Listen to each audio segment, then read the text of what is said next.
The universe has a way of bending the rules, twisting the fabric of reality into shapes we never thought possible. Out there, in the vast cosmic dance, some pairings exist that defy every law of physics, every expectation we've ever held about how space should behave. Picture a black hole, a monstrous void that devours everything in its path, locked in a delicate waltz with a brilliant, defiant star, neither destroying the other. Or two galaxies, each with billions of stars, spiraling together in an embrace so tight it should tear them apart, yet they thrive. These aren't just cosmic oddities, they're full-blown rebellions against the universe's own logic. And today, we're going to uncover 25 of these impossible pairings, each one more baffling than the last. What does it mean for something to exist when it shouldn't? For centuries, scientists have mapped the heavens with meticulous care, charting the predictable movements of planets and the steady glow of distant suns. But then, like a whisper in the dark, these anomalies appear, a pairing so bizarre they force us to rewrite the textbooks. Imagine a neutron star, denser than anything in our solar system, orbiting a pulsar that blasts radiation like a cosmic lighthouse. By all rights, their gravitational tug of war should end in catastrophe, and yet they persist. These aren't just quirks of nature, they're clues hidden in plain sight, waiting for us to decode their secrets. So why do these cosmic rule breakers matter? Because every time we find one, it's like the universe is handing us a puzzle piece, one that might fit into a picture far grander than we've ever imagined. Maybe they hold the key to understanding dark matter, or the birth of galaxies, or even the fate of the cosmos itself. Whatever the answer, one thing is certain. The more we learn about these impossible pairings, the more we realize how little we truly know. So get ready to question everything, because by the time we're done, you'll never look at the night sky the same way again. The journey starts now. The first impossible pairing on our list sounds like something straight out of science fiction. A star dancing dangerously close to a black hole's event horizon, yet somehow escaping destruction. Normally, anything that ventures too near a black hole gets torn apart in a process called spaghettification, stretched into thin streams of matter before vanishing forever. But in rare cosmic pockets, astronomers have spotted stars locked in stable orbits around these gravitational monsters, whirling around them like planets around a sun. One famous example is the star S2, which orbits the supermassive black hole at the center of our Milky Way, completing its loop in just 15 years despite the crushing forces nearby. So how does a star survive this cosmic death trap? The answer might lie in speed and trajectory. Some of these rogue stars move so fast, reaching speeds over 10,000 miles per second, that they essentially outrun the black hole's pull, skimming just outside the point of no return. Others might be protected by bizarre magnetic fields, their charged plasma creating an invisible shield that deflects the black hole's appetite. Then there's the theory of tidal disruption, where a star's own gravity holds it together just enough to resist being shredded, like a rubber band stretched but never snapped. But here's the real mystery: these pairings shouldn't last. Over time, black holes should consume anything in their vicinity, yet these stars persist for centuries, even millennia. It's as if the universe hit pause on its own rules, letting these fragile equilibriums exist long enough to stump our best astrophysicists. Every time we observe one, it challenges what we thought we knew about gravity, motion, and the very nature of space itself. Maybe these cosmic survivors are the exception that proves the rule, or maybe they're hinting at a whole new set of physics we've yet to uncover. Either way, they're rewriting the story of how black holes truly behave. Now let's turn our attention to one of the most violent yet strangely stable duos in the cosmos: binary neutron stars. These aren't just ordinary stars, they're the collapsed cores of dead suns, each one so dense that a single teaspoon of their material would weigh 1 billion tons on Earth. And yet, against all odds, some of these cosmic powerhouses find themselves locked in orbit with another neutron star, whirling around each other at breakneck speeds. The forces at play here should tear them apart in mere cosmic moments, flinging them into a catastrophic collision. But instead, some of these pairs have been dancing together for thousands, even millions, of years, spiraling ever closer but never quite meeting their doom. What keeps them from crashing together immediately? It's a delicate balance of gravity and motion. As they orbit, these neutron stars lose energy in the form of gravitational waves, ripples in the fabric of space-time itself, first predicted by Einstein and finally detected in 2015. Each wave they emit carries away a tiny bit of their momentum, causing them to inch closer over time. But here's the twist: some binary neutron stars are spinning so fast that their outward centrifugal force nearly matches their inward gravitational pull, creating a bizarre cosmic standoff. It's like two figure skaters holding hands and spinning so rapidly that they can't be pulled together, no matter how hard gravity tries. And then there's the sheer spectacle of their interactions. When neutron stars get close enough, their magnetic fields trillions of times stronger than Earth's begin to interact, creating bursts of gamma rays and X-rays so intense they can outshine entire galaxies for a brief moment. Some even produce repeating signals called pulsars, beaming radiation across the universe like interstellar lighthouses. The most famous example, Pulsar B1913+16, proved Einstein right by showing orbital decay consistent with gravitational wave predictions, earning its discoverers a Nobel Prize. But the real mystery is why we've spotted so many of these pairs when, by all accounts, they should be rare. Their formation requires not one but two massive stars to explode as supernova, leaving behind their dense cores without blasting each other apart. Some astronomers think they might form when a neutron star captures a companion in a crowded star cluster, while others speculate that certain supernova could leave behind twins instead of a single remnant. Whatever the case, each discovery forces us to rethink how stars live, die, and sometimes defy the odds entirely. Perhaps the most thrilling part: these pairs are cosmic time bombs. Eventually, their dance will end not in a slow fade but in a spectacular collision, unleashing a kilonova explosion that forges heavy elements like gold and platinum in an instant. In fact, much of the precious metals in your jewelry likely came from such an event billions of years ago. So while these neutron star duos may seem like a fleeting phenomenon on the universe's timescale, their legacy is written into the very atoms that make up our world. They're not just defying the laws of physics, they're rewriting them, one gravitational wave at a time. At the heart of this next cosmic oddity lies a paradox so baffling, it makes black holes seem almost predictable. Picture a quasar, a beacon of light so intense it can outshine an entire galaxy, fueled by a supermassive black hole devouring matter at a staggering rate.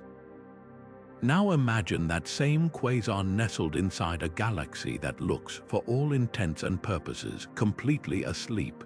No bursts of star formation, no swirling arms of cosmic dust, just eerie silence. This is the enigma of quasars paired with dormant galaxies, a combination so contradictory it's like finding a roaring bonfire inside an ice sculpture. So how does a galaxy stay so quiet while hosting one of the universe's most violent phenomena? The answer might lie in the black hole's diet. Most quasars are thought to be young, ravenous monsters, gorging on gas and stars with such ferocity that their host galaxies light up like fireworks. But in these rare cases, the black hole seems to be feeding in near total isolation, as if it's found a secret pantry while the rest of the galaxy starves. Some astronomers suspect these quasars are slurping up ancient reservoirs of cold gas left over from the galaxy's formation, or perhaps stealing matter from a nearly invisible companion galaxy drifting too close. Others theorize the host galaxy might be in a temporary lull between feeding frenzies, its star-forming fuel exhausted but its central black hole still snacking on scraps. Then there's the eerie case of Markarian 231, a galaxy that looks like it's been turned off except for its quasar, which blasts energy equivalent to 1 trillion suns. Here, the black hole's jets carve through space with such precision they barely disturb the surrounding galaxy, like a surgeon wielding a scalpel instead of a sledgehammer. It's possible these jets are channeling energy so efficiently that they prevent the gas from cooling and forming new stars, leaving the galaxy in a state of suspended animation. Or maybe the quasar itself is the galaxy's final act, a last gasp of brilliance before it fades into cosmic obscurity. What makes these pairings truly mind-bending is how they defy the standard life cycle we've come to expect. Active galaxies should be vibrant, chaotic places, their black holes stirring up star formation like a spoon in a cosmic soup. Yet here we find the opposite, a dazzling core surrounded by stillness, as if the universe hit mute on everything but the quasar. Every discovery forces us to reconsider how black holes influence their surroundings and whether their relationship with galaxies is more nuanced than we ever imagined. Could these quiet giants be the norm rather than the exception? Are we seeing the aftermath of a galactic feast or the calm before a storm? Each unanswered question pulls us deeper into the mystery, reminding us that even the brightest objects in the cosmos can hide the darkest secrets. And then there's the bigger implication. If quasars can thrive in dormant galaxies, how many others have we missed? Our telescopes might be blind to faint, inactive hosts, meaning these cosmic powerhouses could be far more common than we thought. It's a humbling reminder that the universe always has another card up its sleeve, one that could rewrite our understanding of how galaxies live, die, and sometimes flicker back to life when we least expect it. Pulsars should be the last place you'd ever find a planet. These spinning stellar corpses unleash beams of radiation so intense they could strip a world clean of its atmosphere in mere centuries, bombarding anything nearby with deadly X-rays and cosmic particles. Yet somehow, against all logic, astronomers have discovered exoplanets orbiting these cosmic death traps, worlds that by all rights should have been vaporized eons ago. The first of these impossible survivors was found way back in 1992, circling the pulsar PSRB 1257+12, and its existence shook the astronomy community to its core. How does a planet form in such a hostile environment? The leading theory is almost as bizarre as the discovery itself. When a massive star goes supernova, the explosion can strip away its outer layers while leaving behind a dense neutron star, the pulsar. But sometimes the blast isn't perfectly symmetrical. If enough debris gets flung outward at just the right angle, it could theoretically coalesce into a disk of material around the newborn pulsar, eventually clumping together to form planets. It's like a phoenix rising from radioactive ashes, with new worlds emerging from the chaos of their star's violent death. Then there's the even wilder possibility that these planets weren't born here at all. They might be cosmic refugees. Some scientists suggest these worlds could have been stolen from other stars, captured by the pulsar's gravity after drifting too close. Imagine a rogue planet wandering the galaxy for billions of years, only to be snagged by a spinning beacon of radiation and forced into an uneasy orbit. The fact that any of them survive is nothing short of miraculous, given the relentless barrage they endure. But here's the real head-scratcher. Could anything actually live on these irradiated worlds? At first glance, the answer seems like a hard no. The surface would be bathed in lethal radiation, with no protective magnetic field to shield it.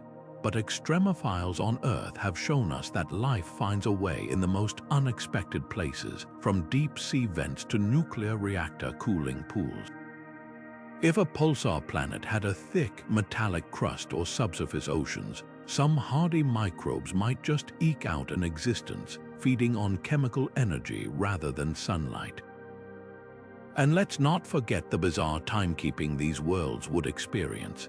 Since pulsars rotate with near-perfect precision, some as steady as atomic clocks, any inhabitants would live under a sky ruled by rhythmic pulses of light, like a cosmic strobe marking the passage of time. The very day-night cycle would be dictated by the pulsar's spin, creating an environment unlike anything in our solar system. Yet for all their strangeness, these pulsar planets might hold clues to one of astronomy's biggest questions: how common is life in the universe? If organisms can survive next to a stellar zombie, then the definition of habitable expands dramatically. Every new discovery pushes the boundaries of where we might find living things, turning the cosmos into a far more interesting and far more unpredictable place than we ever imagined. So while these radioactive worlds may seem like cosmic dead ends, they're actually proving just the opposite. Life, it seems, doesn't play by our rules. And if it can cling to existence in the shadow of a pulsar, then maybe we've been looking for aliens in all the wrong places. Now let's unravel one of the universe's most persistent mysteries: dark matter and the galaxies it clings to like an invisible puppeteer. Picture a spinning pinwheel galaxy, its luminous arms stretched wide, stars tracing elegant arcs through space. By all accounts, that galaxy should fly apart. The math is simple. The gravity from its visible stars and gas isn't nearly strong enough to keep it intact at such speeds, and yet galaxies don't disintegrate. Something unseen, something massive, must be holding them together, weaving an unseen scaffold that keeps everything in place. That something is dark matter, the universe's most elusive architect. How do we know it's there if we can't see it? The clues are written in the motions of stars themselves. Take the Andromeda Galaxy, our nearest cosmic neighbor. When astronomers track how fast its outer stars orbit the center, they're moving far too quickly for the galaxy's visible mass to hold them. It's like watching a car race around a track with no engine. The only explanation is an invisible force anchoring them in place. That missing mass isn't just a small oversight. Dark matter outweighs visible matter by a factor of 5 to 1, meaning the universe we see is just the glittering tip of a vast, shadowy iceberg. But here's where it gets even stranger. Dark matter doesn't just hug galaxies, it sculpts them. Computer simulations show that without dark matter's gravitational pull, galaxies wouldn't have formed in the first place. In the early universe, ordinary matter was too hot and energetic to clump together efficiently. Dark matter, unaffected by heat or light, provided the gravitational wells where gas could pool, cool, and eventually ignite into stars. The grand spirals and ellipticals we admire through telescopes, they're essentially froth on an ocean of dark matter, their shapes dictated by its invisible currents. Yet for all its influence, dark matter remains stubbornly aloof. It doesn't emit, absorb, or reflect light, and it barely interacts with ordinary matter except through gravity. Scientists have spent decades hunting for direct evidence, burying detectors deep underground to shield them from cosmic noise, or sending instruments into space to scan for faint signals. So far, every experiment has come up empty. Some theories suggest dark matter could be made of weakly interacting massive particles, WIMP, while others propose exotic actions or even primordial black holes. But the truth is, we're still grasping in the dark. And then there's the ultimate cosmic irony. Dark matter's grip might not be as unshakable as we thought. Recent observations of certain dwarf galaxies show they contain far less dark matter than expected, as if the scaffolding has been stripped away, one leading explanation. Galactic collisions might tear dark matter from its host, leaving behind ghost galaxies that defy the rules. It's a reminder that even the universe's most dominant force has its vulnerabilities and its mysteries. What does this mean for our understanding of reality? Dark matter isn't just a missing piece of the puzzle. It's a fundamental rewrite of how mass, gravity, and structure work on cosmic scales. Every galaxy we see is a partnership between the visible and the invisible, a dance of light and shadow that's lasted billions of years. And until we crack its code, dark matter will remain both the universe's greatest architect and its most reluctant storyteller, holding galaxies together while keeping its secrets just out of reach. Imagine a star moving so fast it could cross the entire length of our solar system in less than a week, a cosmic bullet racing at millions of miles per hour. These hypervelocity stars should be the ultimate escape artists, flung from their home galaxies by gravitational slingshots so powerful they'd never look back. Yet astronomers keep finding something bizarre, a handful of these speed demons that refuse to leave, locked in an impossible tug of war with the very galaxies they should have outrun. It's like spotting a rocket ship caught in midair, hovering against gravity's pull without any visible support. The mystery begins with how these stars get their incredible speed in the first place. Most are thought to be survivors of a close encounter with the supermassive black hole at the center of their galaxy, a gravitational monster so strong it can fling stars outward like pebbles from a slingshot. Picture a binary star system, two stars orbiting each other, drifting too close to the black hole's event horizon. One star gets captured, while the other is hurled away at mind-bending velocities, sometimes exceeding 1,000 kilometers per second.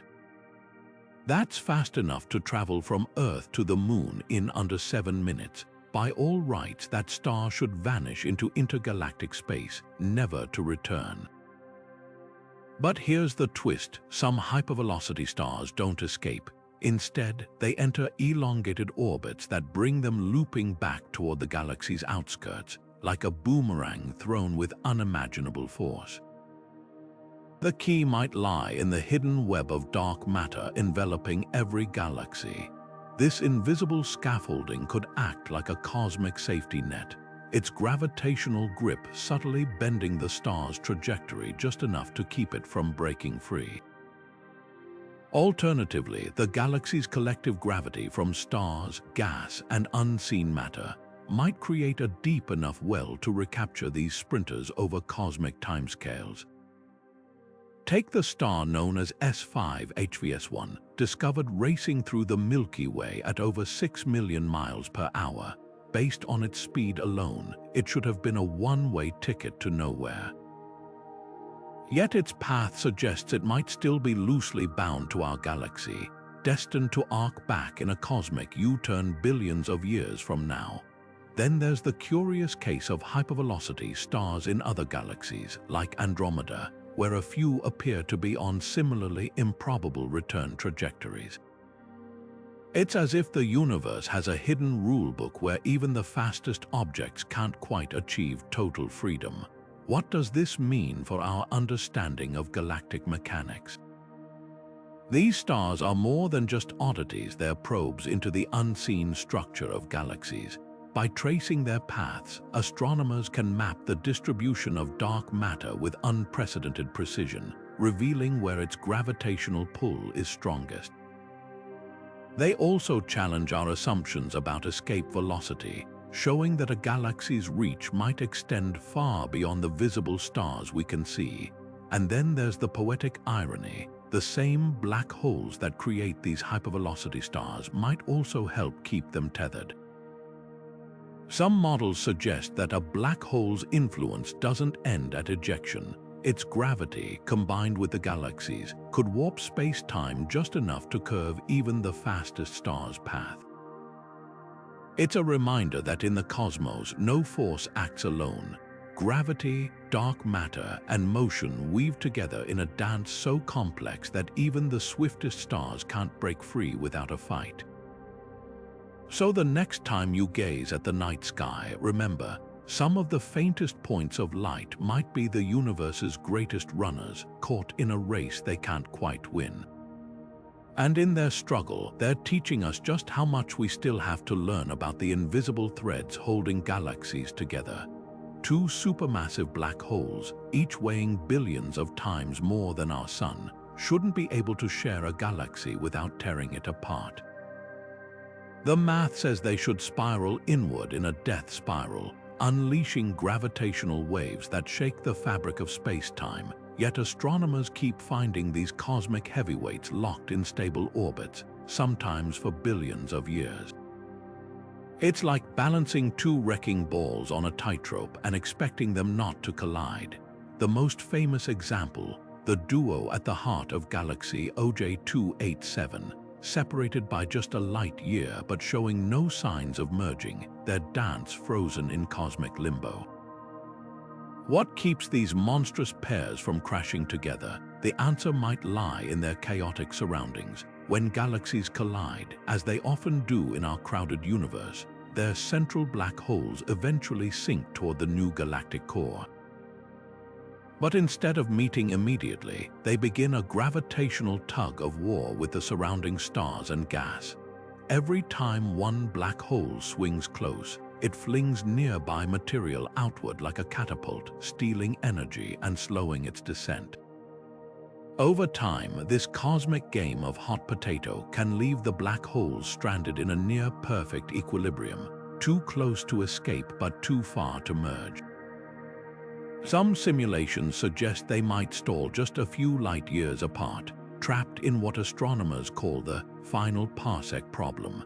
Then there's the bizarre case of quasars with double peaks, telltale signs of two supermassive black holes feeding side by side. In galaxy NGC 6240, for instance, telescopes spotted twin jets of energy spewing from its core, a dead giveaway that two monsters were dining together without disrupting each other's meal. How their accretion disks, the swirling rings of superheated gas that feed black holes, might act like shock absorbers, their turbulent magnetic fields creating a buffer zone that prevents a catastrophic collision. It's the cosmic equivalent of two hurricanes spinning in the same ocean without merging. But the real stunner is how these pairs warp space itself. As they orbit, they stir the fabric of the universe like spoons in honey, sending out gravitational waves that carry energy away. In most cases, this loss should make them spiral inward. Yet some binaries seem to defy this rule, maintaining their separation indefinitely. One theory suggests their orbits might become elliptical, with the black holes zooming close then flinging far apart, buying themselves extra time before eventual doom.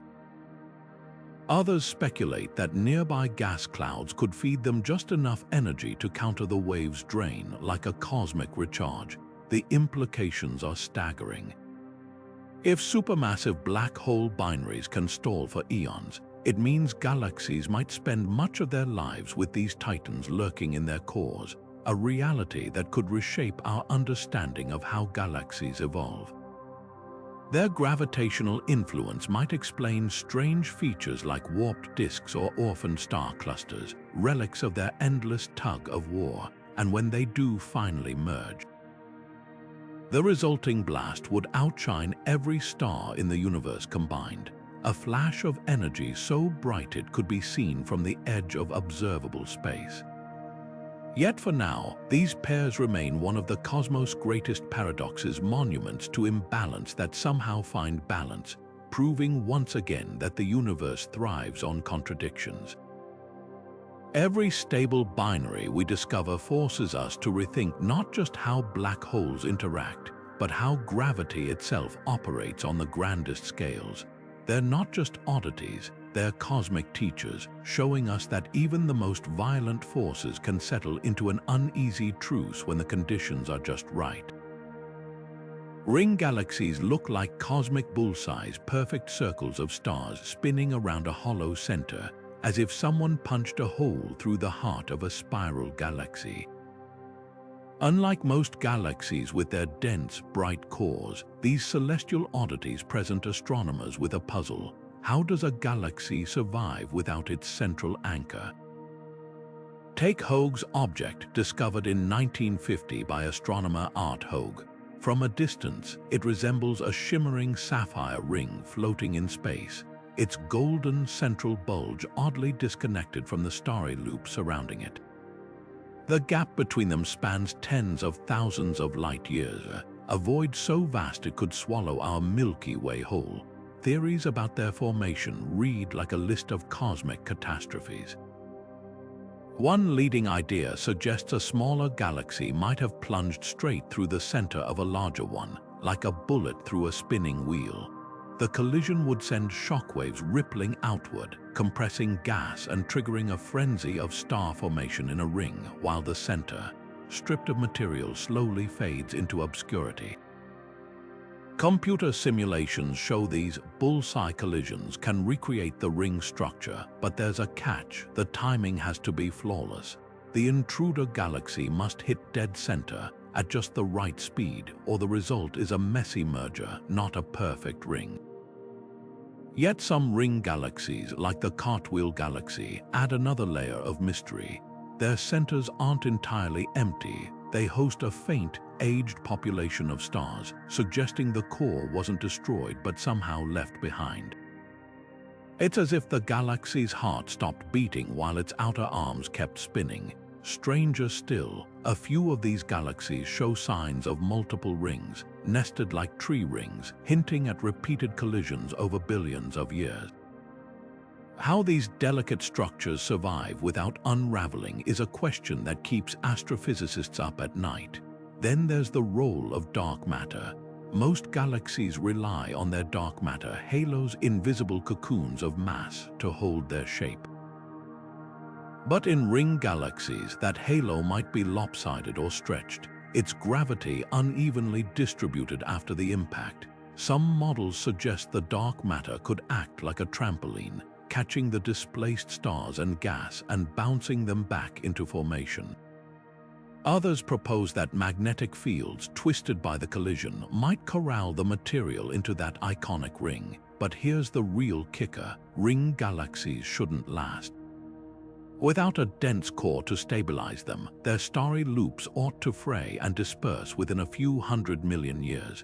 Yet we see them shining across the universe, some as old as 10 billion years. This longevity suggests there's a hidden mechanism at work, perhaps a delicate balance between rotation and gravity, or unseen streams of gas replenishing the ring over time. Every new observation chips away at our assumptions, proving that galaxies, much like the universe itself, thrive on defying expectations. So the next time you see an image of a ring galaxy, remember, you're not just looking at a celestial accident. You're witnessing a cosmic tightrope walk, a fleeting moment of equilibrium that, by all rights, shouldn't exist at all. And in that contradiction lies the real magic: the universe's stubborn refusal to play by the rules we've written for it. A magnetar's magnetic field is a force beyond comprehension, trillions of times stronger than Earth's, powerful enough to warp atoms and tear electrons from their orbits. If you ventured within 1,000 miles of one, your body would dissolve into a cloud of ionized particles before you even realized what was happening. Yet, against every law of physics, astronomers have discovered stars locked in orbit around these cosmic monsters, bathing in their lethal radiation and somehow surviving. The most famous of these unlikely duos is Swift J1846.4-5704, where a pulsating companion star endures just outside the Magnetar's death zone, dancing on the edge of annihilation. So how does anything withstand such extreme conditions? The answer might lie in sheer distance and speed. Some of these stars orbit far enough out that the Magnetar's magnetic fury weakens to survivable levels, though survivable here is relative. Their atmospheres are still slowly stripped away, forming glowing tails of plasma that trail behind them like cosmic comets. Others might be protected by their own magnetic fields, creating a temporary shield that deflects the worst of the Magnetar's emissions. Think of it like a ship navigating a hurricane by constantly adjusting its sails, except in this case, the sails are made of charged particles and the hurricane never ends. Then there's the bizarre possibility that these stars weren't always companions. Some could have been captured later in life, wandering too close to the Magnetar's gravitational pull and getting trapped in a deadly embrace. Over time, the Magnetar's intense radiation might have vaporized the star's outer layers, leaving behind a dense, scorched core that's just stubborn enough to resist total destruction. It's a cosmic game of attrition, where survival depends on losing mass faster than the Magnetar can erase it. But here's the real twist: some of these stars might actually be feeding their destroyers. As the companion star loses material, it spirals toward the Magnetar in a swirling disk of superheated plasma, fueling violent X-ray bursts that light up the surrounding space. In a macabre way, the two objects become locked in a symbiotic relationship. The star provides fuel, and the Magnetar doles out punishment in return. This dance could last for millennia, with the star growing smaller and the Magnetar growing stronger, until nothing remains but a fading ember and a silent, spinning relic. What fascinates scientists most is what these pairings reveal about magnetic fields in the universe. Magnetars are thought to form when neutron stars already incredibly dense undergo a magnetic rebirth, their fields intensifying after a catastrophic starquake or collision. Studying how their companions endure could unlock secrets about how matter behaves under conditions we can never replicate on Earth. Every flicker of light from these systems is a data point, a clue to understanding the extremes of physics. And then there's the haunting beauty of their inevitable end. One day, the companion star will exhaust its material, leaving the Magnetar alone once more. But until then, their partnership stands as a testament to the universe's ability to balance destruction and endurance in ways we're only beginning to comprehend. It's a reminder that even in the harshest corners of space, existence finds a way not by defying the laws of physics, but by bending them just enough to survive. Intergalactic space is supposed to be a barren wasteland, a frigid void where stray gas clouds drift for eons without ever sparking new stars. After all, stars need gravity to collapse their birth clouds, and without a galaxy's immense pull, those clouds should remain forever scattered, like unlit matches in the wind. Yet astronomers keep stumbling upon something impossible. Rogue star clusters flickering to life in the emptiness between galaxies, their newborn stars glowing defiantly where none should exist. The most famous of these cosmic surprises is the Leo Ring, a colossal loop of gas 300,000 light-years across, wrapped around two colliding galaxies like a celestial wedding band, and inside it, stars are being born. How does star formation ignite in such isolation? One theory points to galactic collisions. When two galaxies slam together, the shockwaves can fling massive streams of gas into intergalactic space, like water droplets shaken from a wet dog's fur. These ejected clouds, though far from home, might still carry enough turbulence and density to fragment into stellar nurseries.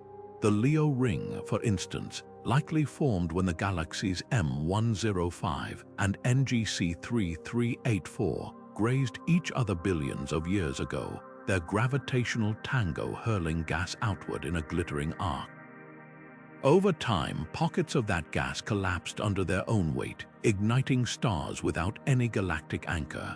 But there's a stranger possibility. Some of these star-forming clouds might be primordial relics left over from the universe's infancy. In regions where dark matter clumps together, it could create shallow gravitational wells just deep enough to coax gas into forming stars, even without a galaxy's help. These dark galaxies would be ghostly counterparts to the bright spirals we know, their stellar population sparse but real.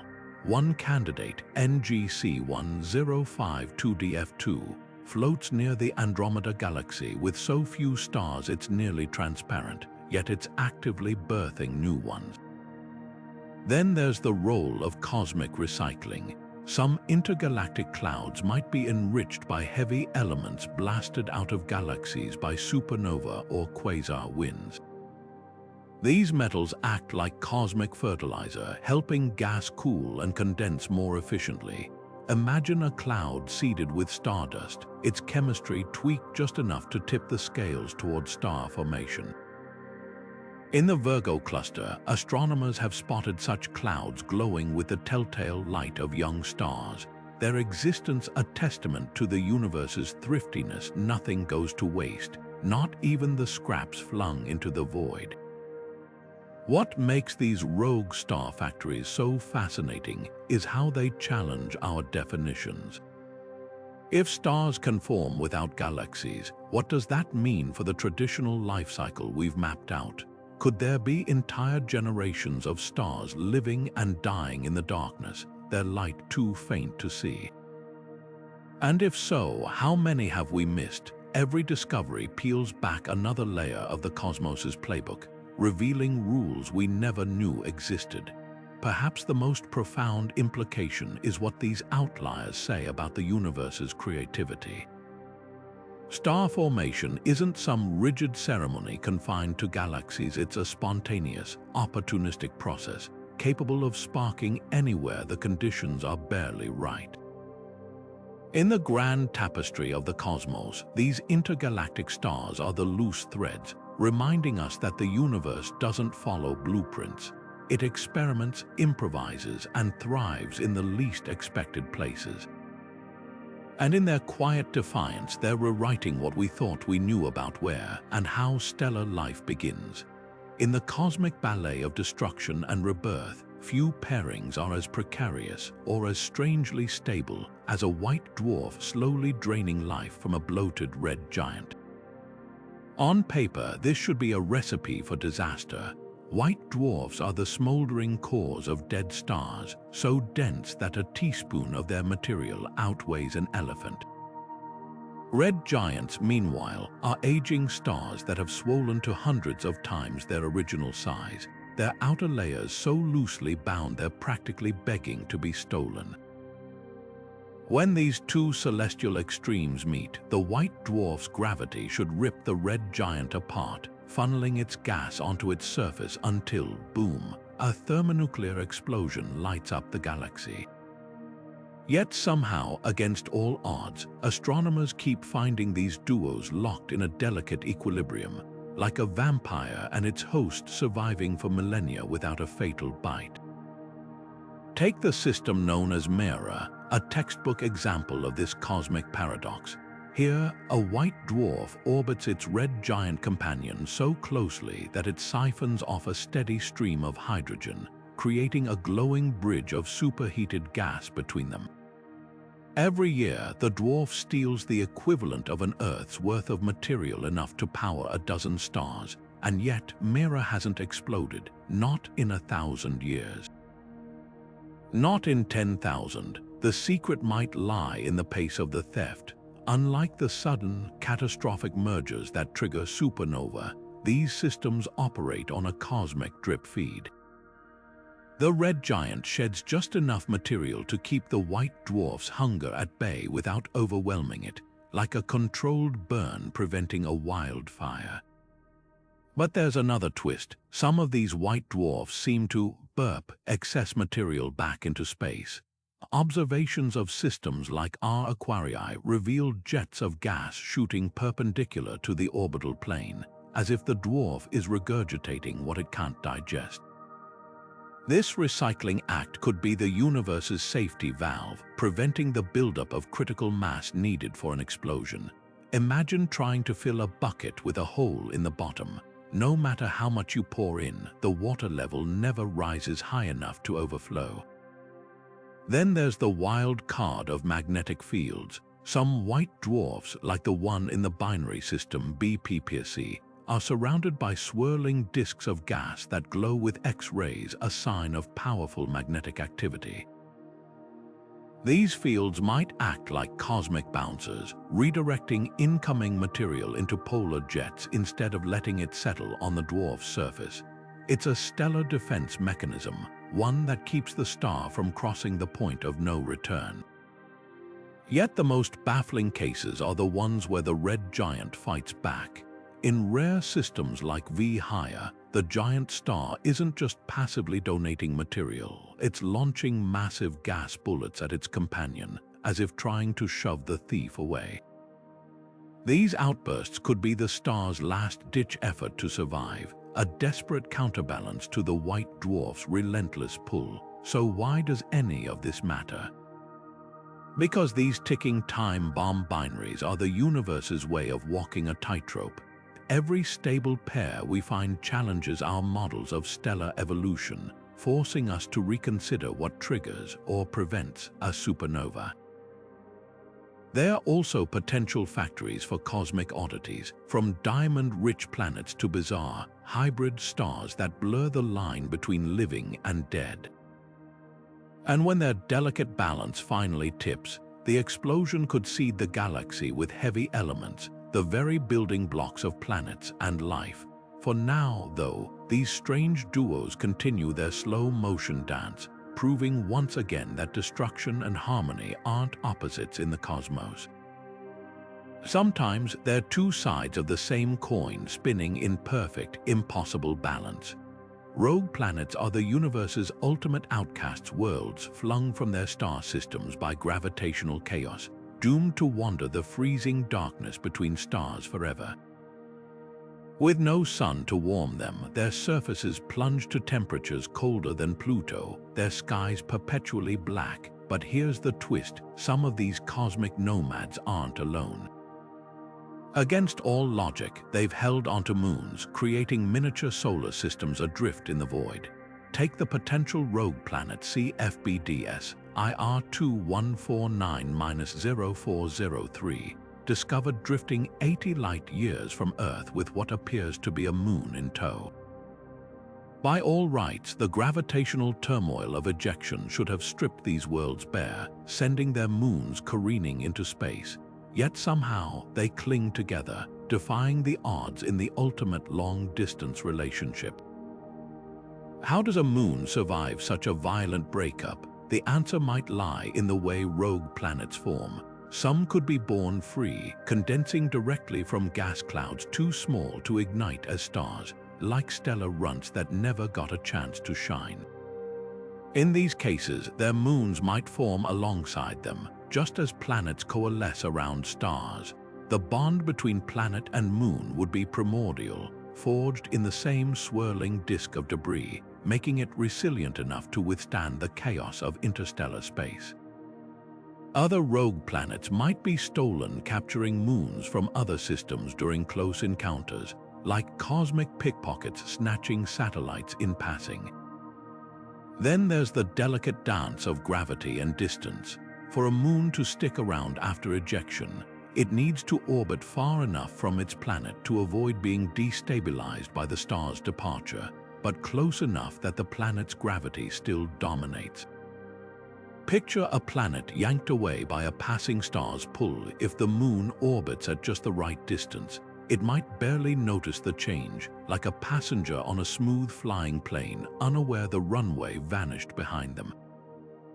Simulations suggest moons orbiting gas giants with their immense gravity have the best survival odds, especially if they're compact and dense, like Jupiter's moon Ganymede. But the real stunner, some of these moons could be habitable. Without a star's warmth, you'd think life would be impossible, but tidal forces tell a different story. A moon circling a gas giant could be stretched and squeezed by the planet's gravity, generating internal heat through friction. Europa, Jupiter's icy moon, gets its subsurface ocean this way, and a rogue planet's moon might harbor similar conditions. Add in a thick atmosphere trapping geothermal heat, or even a layer of insulating ice, and you've got a recipe for liquid water and maybe life in the darkest corners of the galaxy. What's even wilder is how we might find them. Rogue planets are invisible to most telescopes, but their moons could give them away. If a moon is large enough, it might occasionally pass in front of its planet from our perspective, causing a tiny dip in infrared light that next-generation observatories could detect. Other moons might glow faintly from tidal heating, like embers in the cosmic night. Every discovery would rewrite the rules for where life could exist, proving once again that the universe thrives on defiance. So while these lonely worlds may seem like accidents, they're actually proof of the cosmos's stubborn creativity. Even in exile, they build families. Even in darkness, they hold on to light, and in their silent journeys, they remind us that home isn't always a place. Sometimes it's the company you keep. Galaxies are the ultimate cosmic predators, massive, swirling beasts that grow by consuming their smaller neighbors in a process so common astronomers call it galactic cannibalism. When a giant like the Milky Way encounters a dwarf galaxy, the outcome should be inevitable. Gravity shreds the smaller one apart, its stars scattered like crumbs in the wind. Yet scattered across the cosmos are defiant survivors, dwarf galaxies that have brushed shoulders with giants and lived to tell the tale. How? The answer lies in a mix of cosmic luck, stealth, and some of the universe's most cunning survival strategies. One escape tactic is all about speed. Some dwarf galaxies whip around their larger counterparts at velocities so high they just barely skirt the edge of destruction. Picture a comet zipping past the sun. If it's moving fast enough, it won't fall in. The same principle applies to galaxies. The Large Magellanic Cloud, one of the Milky Way's satellite galaxies, races along at over 300 kilometers per second. Its momentum keeping it from being fully ensnared by our galaxy's gravity. Yet even this isn't foolproof. Over billions of years, drag from the Milky Way's halo of dark matter should slow these speedsters down, sealing their fate. Unless, of course, they have another trick up their sleeve. That's where dark matter's hidden architecture comes in. Many dwarf galaxies are cloaked in their own dense halos of this invisible substance, acting like cosmic shock absorbers. When a larger galaxy's gravity tugs at them, their dark matter distributes the strain, preventing their visible stars from being torn away too quickly. It's the difference between hitting a brick wall and hitting a mattress. One shatters you, the other just slows you down. The ultra-faint dwarf galaxy Segway 1, for instance, orbits the Milky Way with barely any stars left, yet its dark matter core still clings together, a ghostly skeleton resisting total annihilation. Then there's the art of staying small and unappetizing. Some dwarfs avoid attention by being mostly gas and dark matter, with few stars to light them up. Without a bright stellar core, they are harder for larger galaxies to spot and latch onto, or like a minnow hiding in murky water. Others, like the dwarf galaxy Antlia 2, have such loosely packed stars that a larger galaxy's gravity passes right through them, like a net with holes too big to catch fish. These fluffy galaxies might lose a few outer stars over time, but their hearts remain intact, beating quietly in the shadows. But perhaps the most surprising survivors are the ones that shouldn't exist at all, dwarfs orbiting dangerously close to their predators' cores. Near the Andromeda Galaxy's center, astronomers found a tiny galaxy named Andromeda 21. nestled in a region where tidal forces should have ripped it apart eons ago. The secret: it might be a galactic zombie, the remnant of a once larger galaxy that was stripped down to its densest core, now orbiting like a hardened nugget too tough to digest. What does this mean for our understanding of galactic evolution? These underdogs prove that size isn't everything. A galaxy's fate depends on a delicate interplay of speed, structure, and sheer stubbornness. They're also rewriting the story of dark matter, showing how its invisible scaffolding can make the difference between survival and oblivion. And every dwarf that endures is a time capsule, preserving clues about the universe's early days before giants dominated the cosmic landscape. So the next time you gaze at the Milky Way's sprawling arms, remember, somewhere in the darkness, the little guys are still holding on. Not by brute force, but by cunning, resilience, and a few cosmic loopholes we're only beginning to understand. In the grand game of galactic survival, sometimes the smallest players write the most surprising rules. Moons orbiting gas giants in distant star systems endure conditions so extreme they make Earth's harshest environments look tame. Imagine a world stretched and compressed daily by its planet's gravity, its crust cracking under tidal forces strong enough to melt rock. Volcanoes might erupt non-stop, spewing sulfur plumes into skies bathed in lethal radiation. Yet against all odds, some of these exomoons not only survive, they might just be the perfect cradles for alien life. Take Kepler 1625b, a potential exomoon candidate orbiting a Jupiter-like planet 1,200 light-years away. Though we haven't directly imaged it yet, the gravitational tugs and light dips hint at a moon so massive it could hold an atmosphere, with tidal heating keeping its subsurface oceans liquid for billions of years. What makes these moons so resilient? It starts with their planetary anchors. Gas giants exert gravitational pulls far stronger than any in our solar system.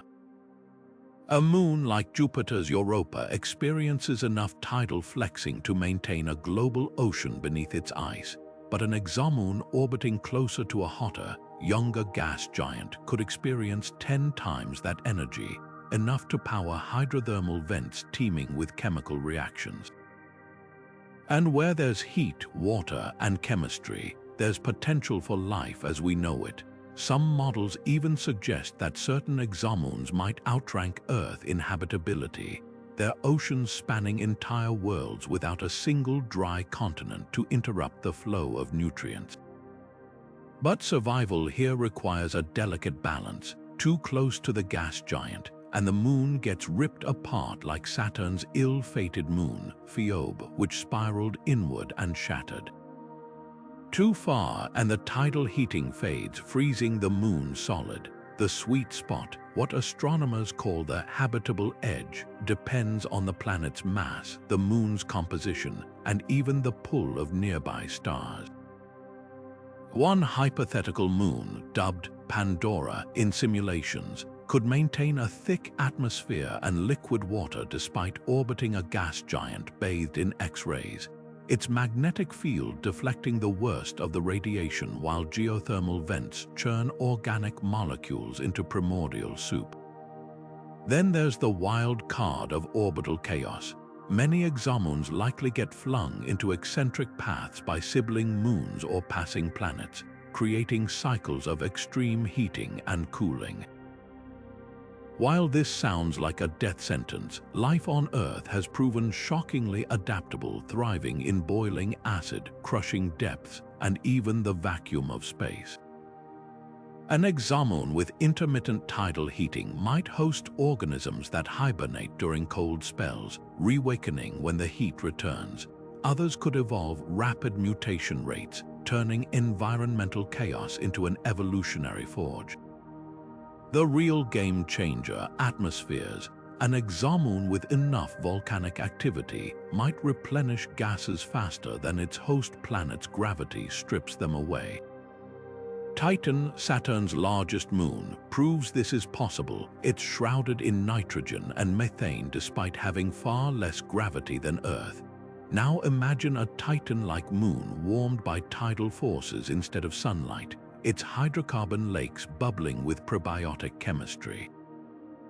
Or an exomoon whose atmosphere is laced with hydrogen, creating a greenhouse effect so efficient it offsets the dim light of a distant star. Detecting these worlds will push our technology to the limit. Traditional methods like transit photometry struggle with moons, their tiny signals drowned out by their planet's glare. But next-generation telescopes like the Habitable Worlds Observatory might catch the infrared glow of tidal heating or the spectral fingerprints of moon atmospheres. And if we're lucky, we might even spot biosignatures, oxygen, methane, or the telltale haze of organic molecules. So while exomoons face conditions that would obliterate most planets, their very extremes might make them cosmic oases. In the tug-of-war between destruction and creation, they're proof that life doesn't need perfect, just possible. And if we ever find one shimmering with oceans under the glow of its giant parent planet, it'll rewrite not just where we look for life, but what we think life can endure. The cosmic web stretches across the universe like a colossal neural network, with shimmering filaments of dark matter and gas connecting galaxy clusters in an intricate lattice. These filaments are the superhighways of the cosmos, channeling matter into dense knots where galaxies flourish by the thousands.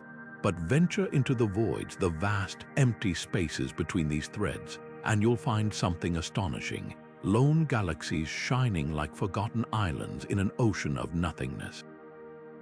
These void galaxies shouldn't exist without the gravitational buffet of nearby clusters or the steady flow of filament-fed gas. They should be starved, dim, and lifeless. Yet here they are, blazing defiantly in the darkness, their very existence challenging our understanding of how galaxies form. Take the void galaxy MCG +0 12020, drifting nearly 200 million light-years from its nearest neighbor. Unlike the bustling galactic metropolises of the Virgo cluster, this isolated wanderer has no nearby companions to trade gas with, no galactic collisions to trigger star formation. By all accounts, it should be a cosmic ghost town, a relic of the early universe frozen in time. Instead, it's brimming with young, blue stars, their light painting the void with unexpected vibrancy. The secret might lie in its past. Some void galaxies could be ancient survivors, formed during an era when the universe was smaller and denser, their gas reservoirs sealed away before the cosmic web fully unraveled. Like time capsules, they preserve conditions that vanished everywhere else billions of years ago. Then there's the role of dark matter. Even in voids, invisible halos of this mysterious substance might act as gravitational traps, slowly gathering the wisps of hydrogen that drift through the emptiness. Over eons, these tenuous clouds could collapse into stars, forging galaxies in total isolation. It's a painstakingly slow process, like filling a bathtub with a dripping faucet, but given enough time, even the faintest trickle can create something vast. The galaxy NGC 6503, floating in the local void, might owe its existence to this patient accumulation, its spiral arms spinning quietly in a region where the average density of matter is less than 1/10 the cosmic norm. But the real enigma is how these galaxies stay alive. Without fresh gas from filaments or mergers, their star-forming fuel should dwindle to nothing. Yet some, like the void galaxy UGC 3672, show signs of recent starbursts, violent episodes of star birth that typically require external triggers. One theory suggests they might recycle their own material, with supernova and stellar winds blowing gas outward only for it to rain back down later, seeding new generations of stars. Others speculate that void galaxies could harbor stealthy reservoirs of cold gas, hidden in their outskirts like cosmic pantries, slowly replenishing their dwindling supplies. What makes these solitary giants so fascinating isn't just their defiance of expectations, it's what they reveal about the universe's flexibility. The rules we've written for galaxy formation work beautifully in crowded clusters, but the voids remind us that nature always finds another way. They're cosmic outliers, proving that stars can ignite in the unlikeliest places, given enough time and the faintest whisper of matter. And in their isolation, they might hold clues to the universe's quietest, most patient transformations.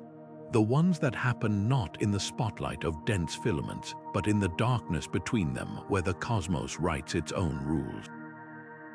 3 stars locked in a gravitational dance should spell chaos, a cosmic mosh pit where the slightest misstep sends bodies flying into the void.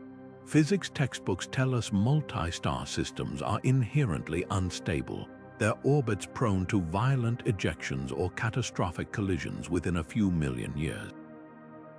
Yet scattered across the galaxy are ancient triple systems like Alpha Centauri, where 3 stars have whirled around each other for billions of years with clockwork precision. It's a celestial tightrope act where every participant defies the odds, balancing on the knife's edge between harmony and disaster. The secret lies in hierarchy, a delicate pecking order that keeps the chaos contained. In stable trios, stars typically arrange themselves like Russian nesting dolls. 2 stars orbit each other tightly, while the third circles them at a much greater distance. Alpha Centauri nails this configuration, with stars A and B pirouetting closer than Saturn is to our Sun, while Proxima Centauri loops around them over half a light-year away. This wide buffer zone minimizes gravitational interference, allowing the inner pair to dance without tripping over their shy third companion. It's the cosmic equivalent of 2 siblings playing catch in the yard while their reclusive cousin watches from the porch, close enough to belong but far enough to avoid the chaos. But some triple systems throw hierarchy out the window and still survive. Take Polaris, the North Star, which hosts a tight trio where all 3 stars interact dynamically. Here, the stars trade energy like gamblers passing chips across a table, the outer star's orbit gradually shrinking while the inner pair's expands. This gravitational bartering stabilizes the system over time, like a self-correcting gyroscope.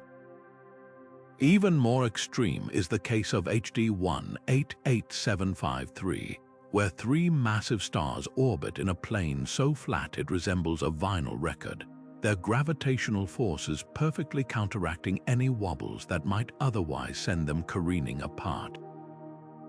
Then there's the wild card of resonance when stars' orbital periods sync up in neat ratios, creating gravitational harmony. In the system Gliese 667, the outer star completes exactly 1 orbit for every 5 laps of the inner pair, a rhythm so precise it cancels out destabilizing tugs. It's like 3 pendulums swinging in perfect counterbalance, their collective motion absorbing any stray energy before it can wreck the system. Other trios achieve stability through sheer size disparity, where a dominant star anchors 2 smaller companions like a lighthouse guiding ships through a storm. The real marvel is how these systems endure cosmic curveballs, passing stars, galactic tides, even the slow leakage of mass through stellar winds. Any of these should unravel delicate triple orbits over time. Yet some, like the ancient system Kepler 64, persist through multiple stellar lifetimes, their stars evolving from main sequence suns to red giants without breaking the gravitational chain that binds them. Their resilience hints at hidden fail-safes in orbital mechanics, mechanisms we're only beginning to decode. Perhaps the most tantalizing question is whether planets could survive in such tumultuous neighborhoods. A few daring worlds, like those in the KPC 8910 triple system, cling to existence in the habitable zones of their primary stars, basking in the glow of multiple suns while dodging gravitational pitfalls. Their very existence expands the definition of home in the cosmos, proving that even the most chaotic corners of the universe can carve out pockets of improbable stability. So the next time you spot Orion's belt or the Southern Cross, remember somewhere in that glittering tapestry, triple stars are threading the needle between chaos and order, rewriting the rules of celestial mechanics one graceful orbit at a time. Their endurance isn't just luck, it's a masterclass in cosmic balance, showing us that even the universe's most unstable arrangements can find their rhythm if given enough space and time. Some galaxies are little more than cosmic mirages, vast structures that weigh as much as the Milky Way but glow with barely a flicker of starlight.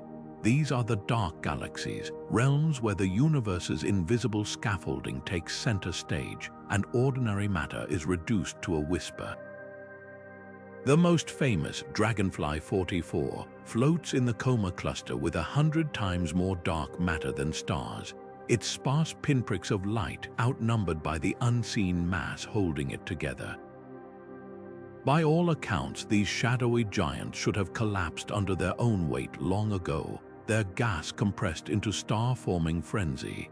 Yet they linger in the cosmic background like unfinished sketches, their secrets written in negative space. So how does a galaxy avoid making stars? The answer might lie in a cosmic catch-22. For gas to collapse into stars, it needs to cool, and cooling requires heavy elements like carbon and oxygen, which act as cosmic radiators. But the first generation of dark galaxies could have formed in pristine hydrogen and helium left over from the Big Bang, their gas too pure to shed heat efficiently. Without those cooling metals, their gas clouds might hover just above the threshold of star formation, like water perpetually on the verge of freezing. Simulations show that even a tiny infusion of heavy elements could tip the balance, sparking a wave of star birth. But some dark galaxies seem locked in a state of eternal hesitation, their gas forever too warm to commit. Then there's the role of environment. Dark galaxies often lurk in the quiet suburbs of galaxy clusters, sheltered from the gravitational shocks and ram pressure that might jolt their gas into action. In the crowded urban cores of clusters, galaxies collide, merge, and feast on each other's gas, triggering stellar fireworks. But in the cosmic countryside, dark galaxies drift undisturbed, their gas never receiving the gravitational nudge needed to ignite. It's the difference between a bustling city kitchen where chefs are constantly tossing ingredients into pans and a lone pantry where supplies gather dust. But the real puzzle is why their dark matter doesn't crush them. Dark galaxies defy the standard model of how structure forms in the universe, where dark matter's gravity pulls gas inward until it fragments into stars. One theory suggests their dark matter halos might be unusually fluffy, spread out in diffuse clouds that exert gentler pressure on their gas. Another idea points to early cosmic feedback. Perhaps the first stars in these galaxies, brief and explosive, heated the remaining gas so fiercely it resisted further collapse, like a pot boiling over and never settling. The discovery of these ghosts is rewriting galactic archaeology. Each one is a fossil from the universe's youth, a snapshot of a time when galaxies were just learning how to assemble themselves. Some might even be failed galaxies that never quite graduated to stardom, their potential forever locked in darkness. And if we learn to read their secrets, they could reveal how ordinary matter negotiates with dark matter, a partnership that shapes every galaxy, even the ones we can see. Perhaps the most haunting thought, there could be far more dark galaxies than we've found, their faint starlight drowned out by the glow of the cosmos. They remind us that the universe's ledger isn't written in light alone sometimes. The most profound stories are told in silence. A supernova is nature's ultimate demolition derby, an explosion so violent it can outshine entire galaxies, hurling its shattered remains light years into space. The aftermath should be total annihilation, a neutron star catapulted away like a cosmic bullet, leaving behind only a fading cloud of debris. Yet astronomers keep stumbling upon bizarre exceptions: neutron stars that somehow stay nestled inside their own supernova remnants, like a phoenix refusing to leave its ashes. The most famous example, the neutron star at the heart of the Cassiopeia, a remnant, spins quietly just where its predecessor star detonated centuries ago, its surroundings still glowing with the echoes of that cataclysm. This shouldn't be possible. The force of a supernova is enough to fling a neutron star outward at thousands of kilometers per second, yet here it sits, as if anchored by invisible hands. So what's holding these stellar zombies in place? One clue lies in the chaos of the explosion itself. Not all supernovas are perfectly symmetrical. If the blast is lopsided, perhaps due to uneven collapse or a rogue jet of material punching through one side, the neutron star might receive a weaker kick, like a cannonball fired off-center. In Cassiopeia's case, traces of neon and oxygen streak outward in one direction, hinting at an asymmetrical explosion that left the neutron star with just enough momentum to linger. It's the cosmic equivalent of a firework spinning wildly in midair instead of rocketing away, a fluke of physics that keeps the remnant and its creator bound together. But there's another, even stranger possibility. Some neutron stars might be born with breaks. As the star's core collapses, unimaginably strong magnetic fields snap into place, some a quadrillion times more powerful than Earth. These fields could interact with the surrounding debris, creating a sort of gravitational tether that slows the neutron star's escape. Picture a speedboat trying to race away while towing an anchor. The drag might be just enough to keep it from vanishing into the void. The neutron star in the puppies, a remnant, shows signs of this, its magnetic field lines still visibly tangled with filaments of supernova gas, as if refusing to let go. Then there's the wild card of companion stars. If the progenitor star wasn't alone when it exploded, its binary partner might have exerted enough gravitational pull to keep the neutron star from fleeing entirely. The system Circinus X1 supports this idea. Its neutron star orbits another massive star, the two locked in a dance that seems to trace back to the supernova that birthed them. It's a cosmic reunion where the very force that should have torn them apart instead becomes the thread that binds them. The real mystery is how these pairings reshape our understanding of stellar death. Normally, supernova remnants dissipate within a few 100,000 years, their gas scattering into the interstellar medium. But a trapped neutron star can re-energize its surroundings, pumping particles and radiation back into the wreckage like a ghost haunting its own grave. The Crab Nebula's pulsar, for instance, injects so much energy into its remnant that the entire structure glows brighter than the sun, defying expectations of how quickly these clouds should fade.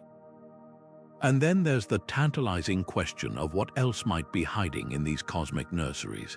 If a neutron star can survive its own birth so intact, could other exotic objects, magnetars, black holes, even rogue planets also be lurking in the wreckage? Every discovery peels back another layer of the supernova's fury, revealing a process far more nuanced than we ever imagined. These pairings aren't just survivors, they're time capsules, preserving the violent moment of their creation in a way that lets us study it eons later. So the next time you see a supernova remnant glowing in telescope images, look closely. That faint, spinning dot at its heart might be rewriting the rules of stellar explosions, proving that even in death, stars can leave behind more than just scattered debris. They can leave behind a legacy locked in gravitational embrace. Two black holes sharing a single accretion disk sounds like a recipe for cosmic fireworks, a swirling maelstrom of superheated gas torn between two gravitational monsters, destined to ignite some of the most energetic outbursts in the universe. Yet in the depths of space, astronomers keep finding these duos locked in eerie silence, their disks simmering quietly like a pot that refuses to boil. The system OJ287 is one such enigma.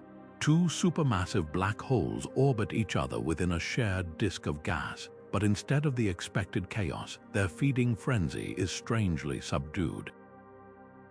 It's the equivalent of two hurricanes merging over warm ocean waters, and then suddenly calming to a breeze.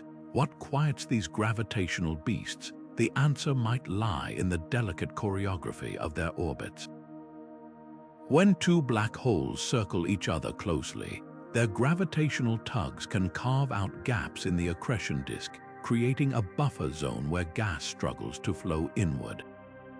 Picture two whirlpools spinning side by side in a river. Their competing currents might actually starve each other, leaving a quiet pocket between them. Simulations show these gaps act like cosmic traffic jams, preventing the gas from reaching the black holes in large enough quantities to trigger violent flares. Instead of a feast, the black holes get a slow drip, barely enough to sustain a faint glow.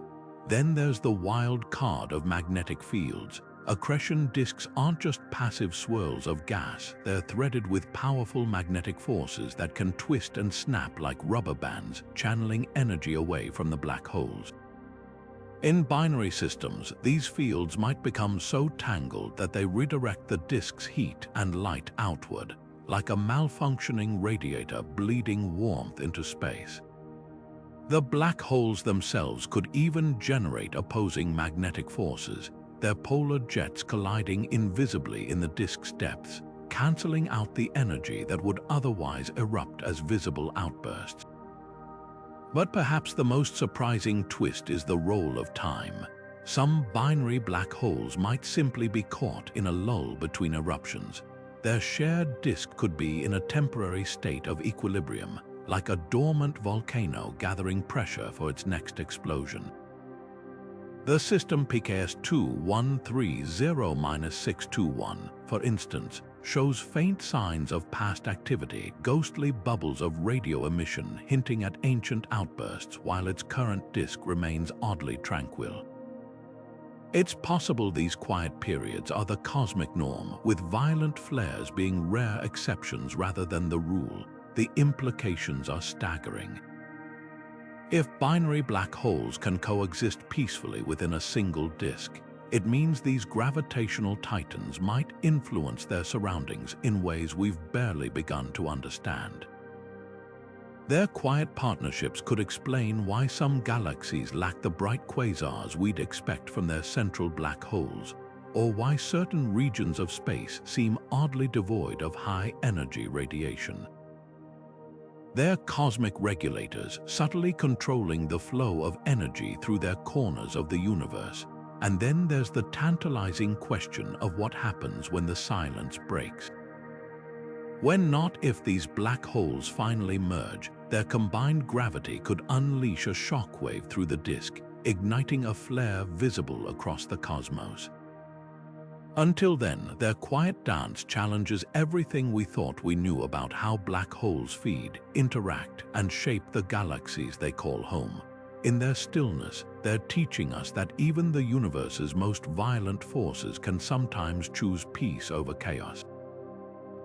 Imagine a world of ice orbiting so close to its star that a single year lasts just a few Earth days, a place where frozen plains should have vaporized into space eons ago, leaving behind a barren rock.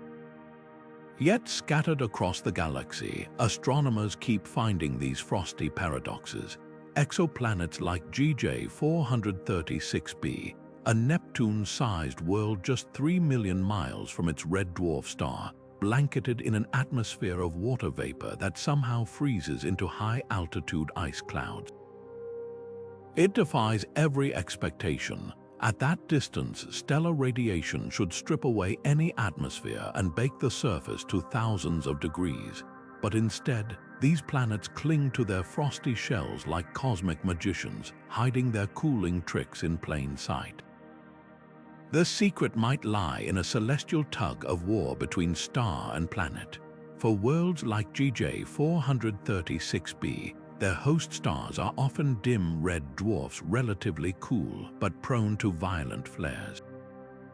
These eruptions blast the planet's atmosphere with enough energy to tear molecules apart, creating a shroud of ionized gas that acts like a reflective shield. As ultraviolet light breaks water vapor into hydrogen and oxygen, the lighter hydrogen escapes while the oxygen recombines into ice or reacts with other elements, forming icy hazes that scatter stellar radiation back into space. It's a self-repairing parasol where atmospheric destruction fuels its own cooling mechanism. Then there's the wild card of tidal forces. Planets orbiting this close are often locked in a gravitational vise, one face permanently turned toward their star. On the day side, temperatures might soar high enough to vaporize metals, but the night side could plunge to hundreds of degrees below zero. Wind currents howling between these extremes might transport water vapor to the frigid zone, where it condenses into ice crystals and snows back toward the day side, a global conveyor belt of cooling. In extreme cases, like the exoplanet K218b, this cycle could maintain glaciers in permanent twilight zones where slanting starlight barely reaches. But the real game changer, salt. Some frozen exoplanets might harbor oceans beneath their ice, supercharged with ammonia or salts that lower the freezing point. Just as antifreeze keeps your car's radiator from seizing in winter, these compounds could allow slushy layers to persist even under stellar heat, bubbling up through cracks to replenish surface ice. The exoplanet LHS 1140b, a frozen super-Earth, shows spectral hints of such chemistry, its surface likely a patchwork of ice and briny volcanoes, constantly recycling its chill. What makes these icy survivors so fascinating isn't just their defiance of physics, it's what they imply about habitability. If a planet can regulate its temperature against stellar fury, could life find refuge in its frosty niches? Earth's own extremophiles thrive in glaciers and boiling vents, proving that biology often thrives where logic says it shouldn't. And if that's true, then the galaxy's frozen outliers might not be wastelands at all. They could be frost-covered sanctuaries, waiting for us to rethink where life might cling. So while these worlds may seem like cosmic glitches, they're actually masterclasses in planetary resilience. They don't just survive their star's wrath, they transform it, turning stellar violence into an unlikely ally. And in their frozen defiance, they whisper a tantalizing possibility that the universe's harshest neighborhoods might hide the most surprising oases. Galaxy clusters are the titans of the cosmos, colossal cities of hundreds or even thousands of galaxies bound together by gravity. When these behemoths collide, the results should be catastrophic, a cosmic demolition derby where stars and gas smash together in an unforgiving crush. Yet some of these collisions play out like spectral encounters, with entire clusters passing through each other as if they weren't even there. Take the Bullet Cluster, one of the most famous examples. Two galaxy clusters collided at staggering speeds, but instead of merging into chaos, their dark matter slipped right through like ghosts in the night, leaving their stars and gas trailing behind in a bizarre cosmic divorce. So how does dark matter, the universe's most mysterious substance, avoid the chaos that grips everything else? The answer lies in its very nature. Unlike ordinary matter, dark matter doesn't interact with light or electromagnetic forces. It doesn't collide, compress, or heat up when clusters smash together. It's like two crowds of people walking through each other in complete darkness, no pushing, no friction, just silent passage. In the bullet cluster's case, telescopes captured X-ray emissions from superheated gas caught in the collision, forming a glowing shock wave between the two clusters. But the dark matter, mapped by gravitational lensing, had already sailed ahead, untouched by the violence. But here's where it gets even stranger. The gas doesn't always follow the rules either. In some collisions, like the one in the musketball cluster, the gas lingers behind in a sluggish, almost reluctant tail, while the galaxies and dark matter race ahead. This lag happens because gas particles do interact electromagnetically. They slam into each other, creating drag and heating up to millions of degrees. The result, a cosmic traffic jam where the gas gets stuck in the middle, like syrup poured between two separating pancakes. The real puzzle is why some clusters seem to pass through each other cleanly while others get tangled in gravitational chaos. One clue might be speed.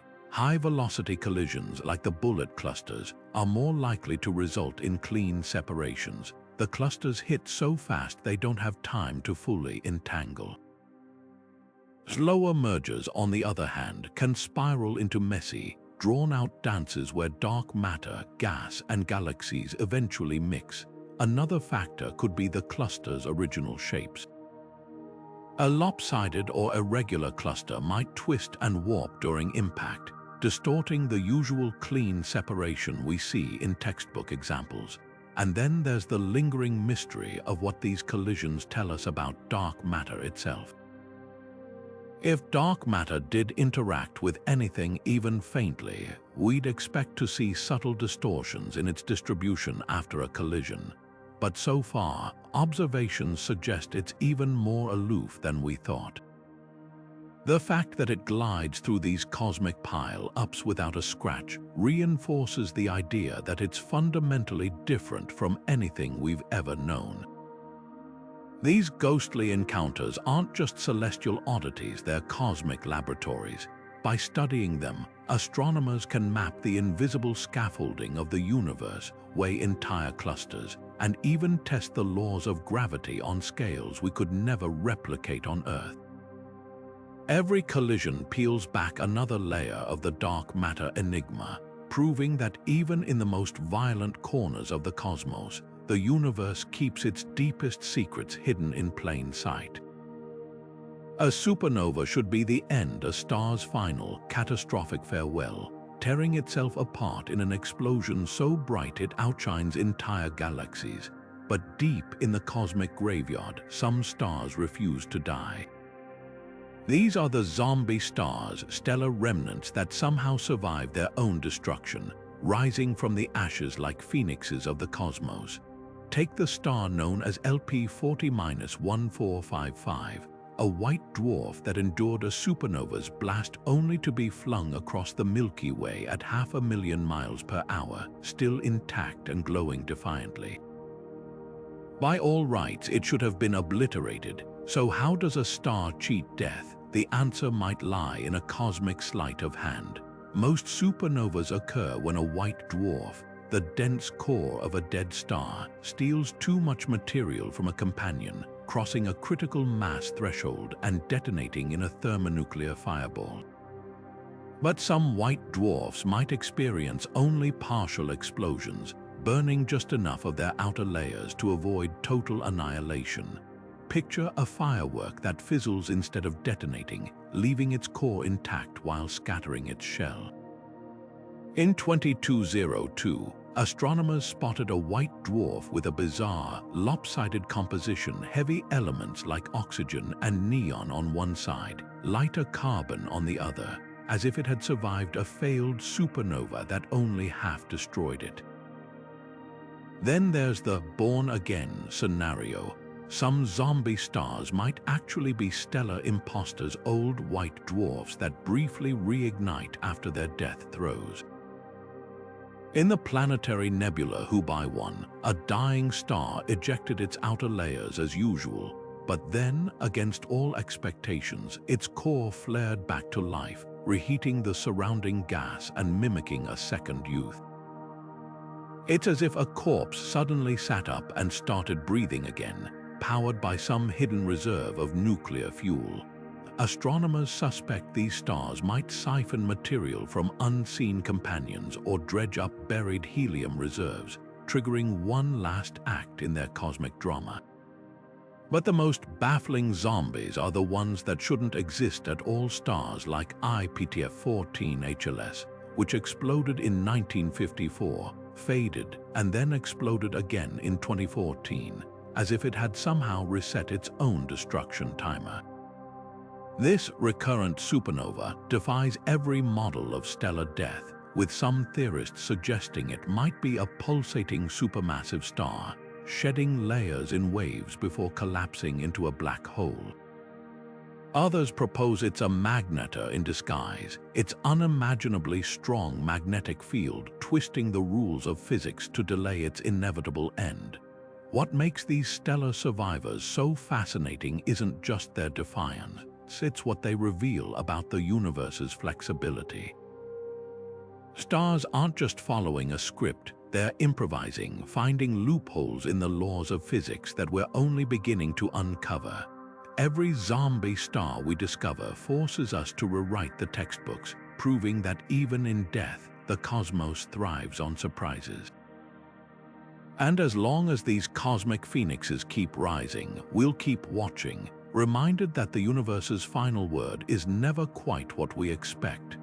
Fast radio bursts are the universe's most enigmatic signals, blazing flashes of energy that last just milliseconds but pack more punch than the sun emits in decades.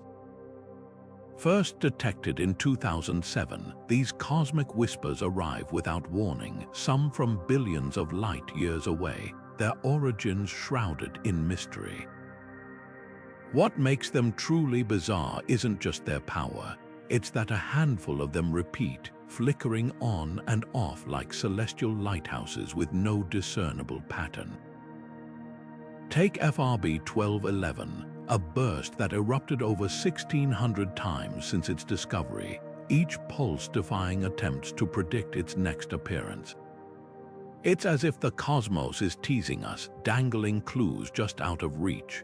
So what could possibly generate such staggering energy? One leading suspect is Magnetars, the universe's most volatile neutron stars. Their magnetic fields so intense they could strip atoms apart from 1,000 miles away.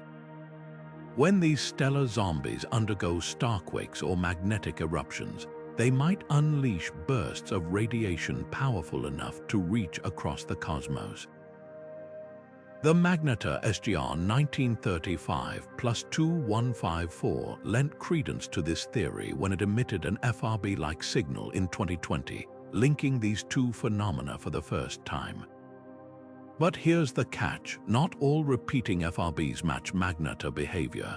Some, like FRB 180916, flare with clockwork precision every 16 days, a rhythm no known Magnetar can explain. Then there's the wild card of cosmic collisions. When neutron stars spiral into each other or black holes tear through dense star clusters, the resulting shockwaves could generate fleeting radio bursts. Picture two hyperdense objects smashing together, their impact sending ripples through space-time, ripples so violent they momentarily light up the radio spectrum. The one-off FRBs might fit this model, but the repeaters, they're harder to square with cataclysmic events. You can't have the same collision happening over and over in the same spot. Now for the truly speculative, advanced civilizations. While it's a long shot, some scientists have floated the idea that FRBs could be artificial, beacons from distant starships or energy beams powering interstellar light sails. The precision of certain repeating bursts, like FRB 1211's erratic but structured patterns, fuels this fringe theory. Of course, extraordinary claims require extraordinary evidence, and so far, there's zero proof of extraterrestrial engineering. But the fact that we can't entirely rule it out speaks to how baffling these signals remain. What ties all these theories together is scale. FRBs aren't just curiosities, they're probes into the universe's most extreme environments. Their radio waves traverse vast cosmic distances, passing through intergalactic gas and magnetic fields that subtly alter their signals. By decoding these distortions, astronomers can map the invisible matter between galaxies, turning each burst into a flashlight illuminating the dark. Yet the deeper we dig, the stranger the puzzle becomes. Some FRBs arrive with a twist. Their radio waves are polarized in ways that suggest they've traveled through incredibly dense magnetic fields. Others come with X-ray counterparts, hinting at multi-wavelength phenomena we've barely begun to understand. And then there's the sheer range of their origins, from deep voids to the hearts of distant galaxies, as if the universe is conducting the same experiment in wildly different labs. Perhaps the most humbling realization is how much we still don't know. Every time we think we've pinned down FRBs, a new burst upends our assumptions. They're cosmic koans, questions without answers, reminding us that the universe reserves its most tantalizing secrets for those willing to listen. And as our telescopes grow sharper, one thing's certain: the next burst could rewrite the rules all over again. Imagine standing on a world with two suns in its sky, a place where sunsets paint double shadows and seasons shift unpredictably under the gravitational tug of war between two stars. This isn't just science fiction. Over 100 real-life Tatooine planets have been discovered orbiting binary star systems, defying the chaos that should tear them apart. Take Kepler-16b, the first confirmed circumbinary planet, which orbits twin stars every 229 days as if threading a needle between two swinging pendulums. By all rights, these worlds should be unstable cosmic pinballs, flung into the void or swallowed by their stellar hosts. Yet they persist, their orbits a delicate ballet of precision and luck. So how does a planet survive in such a gravitational minefield? The secret lies in distance and rhythm. Most stable binary systems arrange themselves like a bullseye. The two stars orbit each other tightly at the center, while the planet loops around them both at a much wider radius. This setup minimizes disruptive tugs, like a child playing safely far from two adults spinning in a circle. Kepler 470, for instance, hosts a planet orbiting so far out that the stars appear as a single bright dot in its sky, their combined gravity acting as a unified anchor. But even this isn't foolproof. If the planet drifts too close, the star's competing pulls can distort its path into a chaotic egg-shaped orbit, dooming it to eventual ejection. Then there's the wild card of resonance. Some planets sync their orbits with their star's dance, completing exactly 3 laps around the binary for every 2 stellar orbits, or another neat ratio. This gravitational harmony cancels out destabilizing nudges, like pushing a swing in perfect time to keep it steady. The planet TOI 1338b thrives this way, its 695-day orbit locked in sync with its star's 30-day waltz. Even more impressive are polar planets, like those in the Kepler-34 system, which orbit perpendicular to their star's plane, a configuration that avoids the worst gravitational kicks by staying out of the line of fire entirely. But the real puzzle is how these planets form in the first place. In a single star system, planets coalesce from a calm, spinning disk of gas and dust. Binary stars, though, churn their disks into turbulent whirlpools where collisions should shatter budding planets before they grow. One theory suggests these worlds might form far out, where the star's influence is weaker, then migrate inward like a snowball rolling downhill, gathering mass along the way. Others propose that binary planets could be cosmic refugees, captured from other systems during close stellar encounters. The rogue world might get snagged by the binary's gravity, its momentum perfectly balanced to avoid escape or collision. What's truly mind-bending is the diversity of these systems. Some, like Kepler-47, host multiple planets stacked like nesting dolls, each orbiting in precarious but stable harmony. Others feature eccentric binaries where the stars themselves follow oval-shaped paths, creating seasons of extreme heating and cooling on their planets. And then there's the haunting beauty of their skies where double sunsets cast ever-changing shadows, and eclipses can last for days as one star glides behind the other. These worlds aren't just curiosities, they're stress testing our models of planetary formation. Every discovery forces us to reconsider how gravity, chaos, and time conspire to build or destroy habitable real estate in the cosmos. And if life ever arose on such a world, it would face challenges we can barely imagine. Climate swings fiercer than any ice age, light spectra blending two different stars, and tides pulled by competing gravitational masters. Yet in their stubborn stability, these planets whisper a tantalizing truth. The universe doesn't just tolerate chaos, it thrives on it, carving order from the storm in ways we're only beginning to understand. The Great Attractor lurks in the shadows of the cosmos, a gravitational behemoth so powerful it drags entire galaxies, including our own Milky Way, toward it at over 14 million miles per hour. Yet for decades, this cosmic puppeteer remained invisible, its presence betrayed only by the eerie uniformity of thousands of galaxies all streaming in the same direction, like leaves caught in a hidden river. The first clues emerged in the 1970s when astronomers noticed something odd. Every galaxy in our local supercluster was racing toward a single point in the constellation Centaurus, as if pulled by an unseen hand. Calculations suggested the source had the mass of tens of thousands of Milky Ways, but telescopes found nothing there, just empty space. So what's yanking the universe's largest structures toward a cosmic ghost town? The answer might lie behind the Milky Way's dusty veil.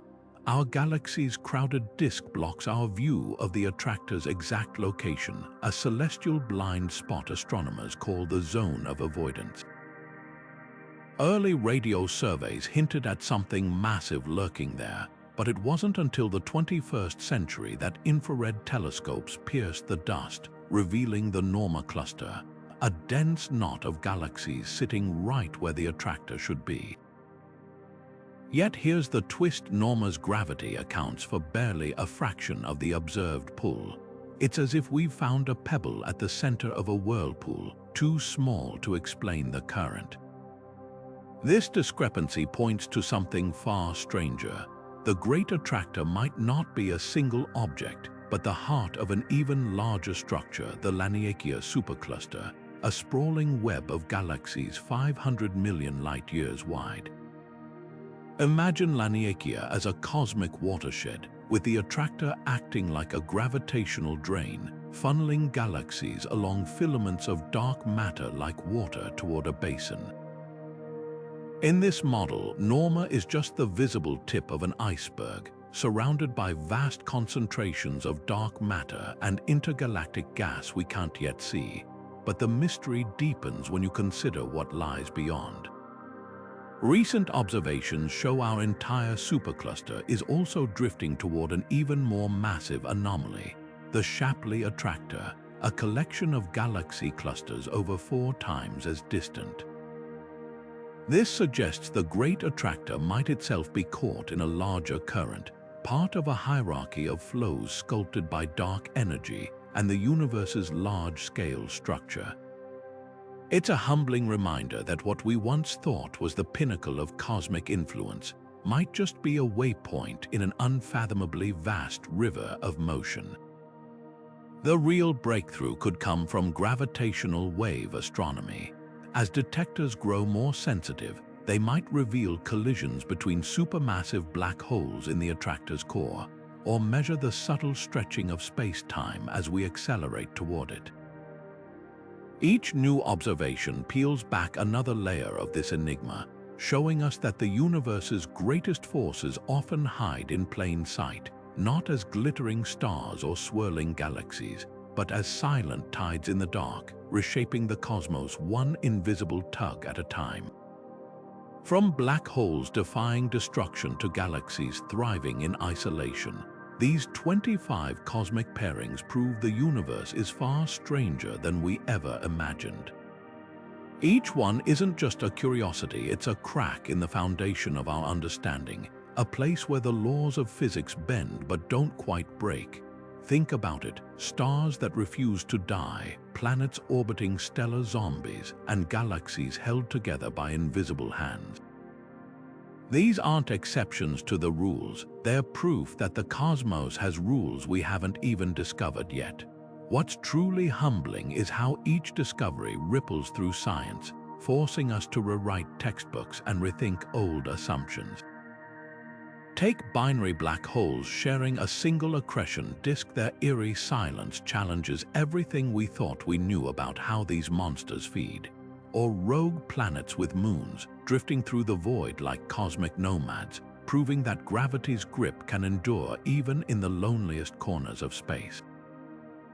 Every anomaly is a clue, a piece of a puzzle we're only beginning to assemble. And let's not forget the human side of this quest.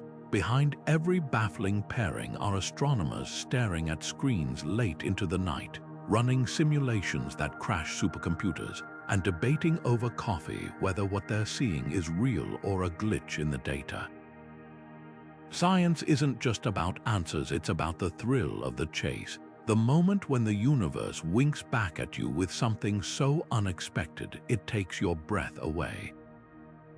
So what's next, with telescopes like JWST peering deeper into the cosmos than ever before, and gravitational wave detectors tuning into space-time's faintest ripples, we're on the brink of uncovering even more impossible pairings. Maybe we'll find a quasar powered by dark matter, or a neutron star orbiting a black hole in perfect harmony. Or perhaps the next great cosmic rebellion will be something no one's even dreamed up yet. That's the beauty of space mysteries. They don't just expand our knowledge, they expand our imagination. So tell us, which of these pairings blew your mind the most? Drop your thoughts below, and if you're craving more cosmic contradictions, hit subscribe. The universe isn't done surprising us, and neither are we. Until next time, keep looking up, because out there, the impossible is just waiting to be found.